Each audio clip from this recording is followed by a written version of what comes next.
Nanatanteraka fivoriana ny teo anivon'ny ministera ny fambolena sy ny fiompiana sy ireo mpiara-miombonantoka ara-teknika sy ara-bola amin'ny Madagasikara amin'ny fampandrosoana ny tontolo ambanivohitra ny zoma fitojoana 2024 teny amin'ny GIZ Ivandry. Entina indrindra ho fandrindrana ny fomba fiara-miasa amin'ny fanatanterahana n'ireo tetikasa maro izay eo ambany fiahin'ny ministera ireo. Zava-dehibe ny fifanakaloza-kevitra sy ny fifaneraserana matetika ho fanamafisana ny fifampitokisana amin'ny fandrindrana ny fomba fiasan'ireo tetikasa mpisehatra eny amin'ny tontolo ambanivohitra ireo. Tafiditra ihany koa ao anatin'ny vinan'ny ministera fambolena sy ny fiompiana amin'ny fahavitan-tena ara-tsakafo sy ny fampivoarana ny famokarana moderna ny tanjon'ny fiara-miasa izay mifanindran-dalana amin'ny politika pampandrosoana ao anatin'ny IEM. Tanjona tamin'ity fivoriana androany ity moa dia izay fivoriana atao hoe fivoriana mahazatra ataon'ny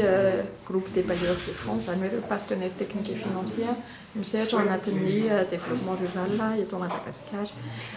Raha nisy ny fihaonana voalohany miaraka tamin'ny zareo izay niantson'ny ministera ny fambolena sy ny fiompiana sy ary ny zoma azy dia tapaka tao anatin'izay fa ilaina ilay fandrindrana amin'ny fomba fiara-miasa sy ny fomba fanatanterahana ireo tetikasa misehatra amin'ny tontolo ambanivohitra ka izay no nahatonga an'ilay hoe fiara-miasa, izany hoe ny fampidirana ny ministera amin'izay sehatra fifanakaloza-kevitra na ilay atao hoe dialogue stratégique iarahantsika amin'ireo partenaires techniques et financiers izay hoe mpiray ombinantoka, izany hoe mba tsy ho mpamatsy vola fotsiny izy ireo fa tena hoe mpiara-miasa partenaire mpiray ombinantoka ary mifanerasera matetika amin'ny ministera amin'ny lafiny maromaro na ny lafiny fifandrindrana amin'ny ankapobeny na ny lafiny amin'ny fijerena lafiny ara-stratégique, izany hoe ahafahan'izy ireo ihany koa mandrindra ny fomba fiasany amin'ny alalan'ireo tetikasa zany izay ahafahany ataoko hoe micontribuer amin'ny tanjon'ny ministera na ny vina ny politika mpanjakana. Dia izay zany no tena antony hoe fifampiresahana ho amafisina zany ilay fifanakaloza-kevitra, izay no mahatonga hoe misy fivoriana isam-bolana izay iarahan'ny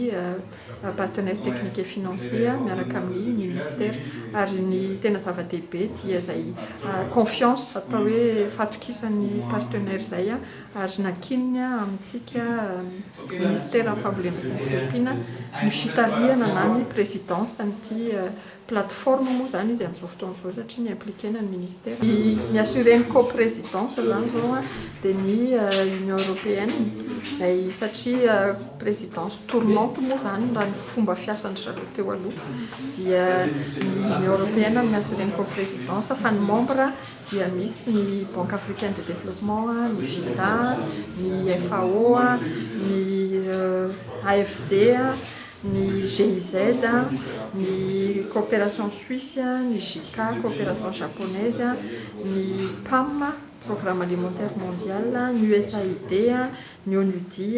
ireo zany no isan'ireo mpikambana ao anatin'ilay plateforme. Izany hoe misy rehefa ny ankamaroan'izy ireo moa zany dia miara-miasa ministera ny fambolena sy ny fiompiana ary ny zoma ao anatin'ireo tetikasa rehetra marobe misy eo anivon'ny ministera.